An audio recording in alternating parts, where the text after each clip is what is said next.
The woman was getting a prenatal checkup when the male doctor suddenly removed his gloves. Claire felt something was wrong, and once she got home, she started scrubbing herself in the shower. When she saw her husband, she told him everything that had happened. After hearing what his wife went through, he encouraged her to sue the doctor for sexual misconduct. With her husband's support, Claire decided to press charges against the doctor. The case quickly made headlines. The male doctor ended up shooting himself at home. His wife miscarried because of the incident and was told she could never have children again. Looking at Claire on the news, she blamed her for ruining her entire life. 6 months later, Claire had already given birth to a baby boy. Life with 2 kids was hectic, so Mike suggested hiring a nanny. Not long after, Annie showed up at Claire's door, saying she was applying for the nanny position. The couple decided to hire her. The next morning, Annie arrived with her luggage to start work. She even brought a gift for the baby, a wind chime she said would help him sleep better. At 3 a.m., Annie quietly went upstairs to the baby's room. Seeing the baby was already awake, she picked up a pillow nearby and gently covered the baby monitor. Then she shockingly undid her clothes,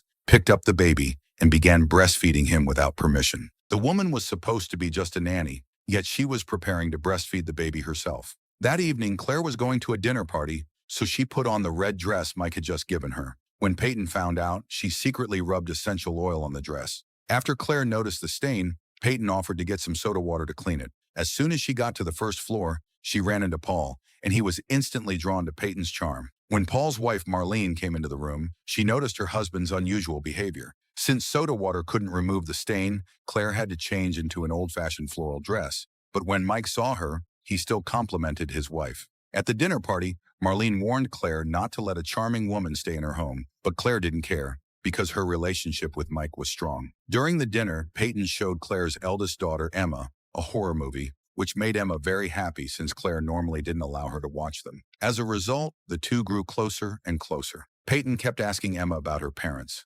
learning that Marlene and Mike were childhood sweethearts and had even dated when they were in school. Emma also told Peyton that a classmate had been bullying her, and even after telling her mom, the problem was never solved. The next day, Peyton confronted the boy who had bullied Emma, making Emma rely on Peyton even more. The man discovered that the nanny was secretly feeding the hostess's baby. Peyton went downstairs to find Solomon. She knew he suffered from mental and emotional disabilities, so she slapped him and threatened him not to tell anyone about this. She put Emma's underwear into Solomon's toolbox. Then she deliberately hinted to Claire that Solomon might have inappropriate thoughts about Emma. Claire then checked Solomon's toolbox and found Emma's underwear in the drawer. Claire immediately took Emma back home. Solomon had no idea what had happened. That same day, members of the association came to take him away. Before leaving, Mike gave him a bicycle.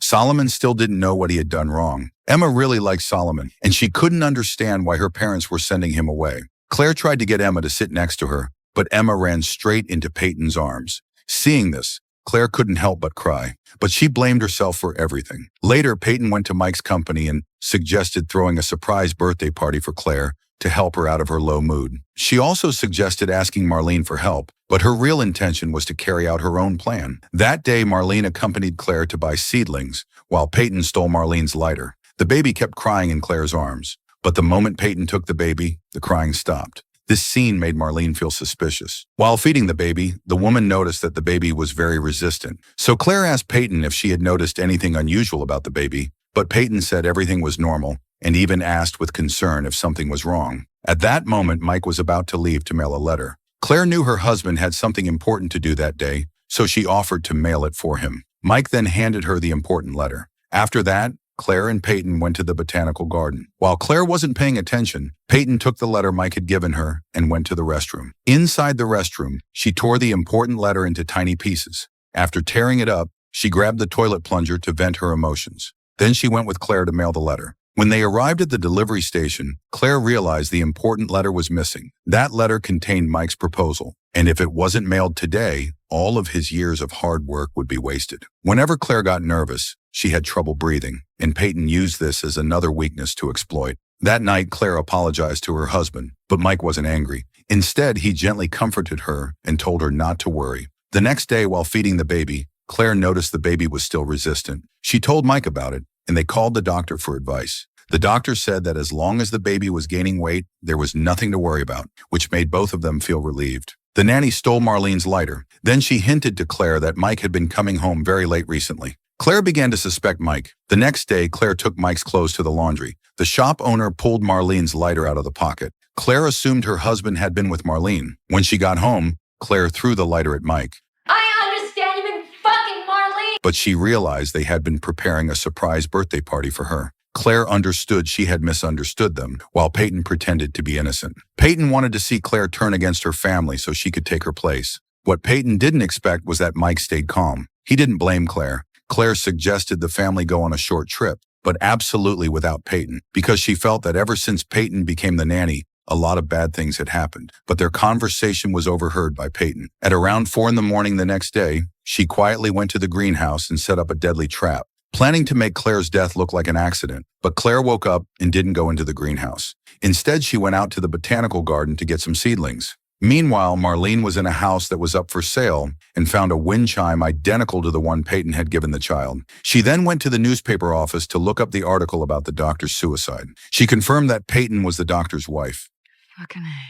The nanny set up a trap in the greenhouse. She planned to use it to kill Claire and make the scene look like an accident. But when Claire woke up, she didn't go to the greenhouse. Instead, she went out to the botanical garden to get seedlings. Meanwhile, Marlene, inside a house that was for sale, found a wind chime identical to the one Peyton had given the child. So Marlene went to the newspaper office and began looking into reports about the doctor's suicide. Eventually, she found a lead and confirmed Peyton's true identity. Realizing Claire was in danger, Marlene rushed to Claire's house and exposed Peyton's identity. This made Peyton decide to kill Marlene. She told her Claire was in the greenhouse, so Marlene ran inside. After confirming Marlene was dead, Peyton emptied all of Claire's asthma inhalers, then left the house with the baby stroller as usual, creating an alibi for herself. Shortly after, Claire returned home with the seedlings. The moment she opened the door, she saw Marlene lying on the floor. The sight shocked her into an asthma attack. She ran back inside to call the police, then went to look for her inhaler, only to find they were all empty.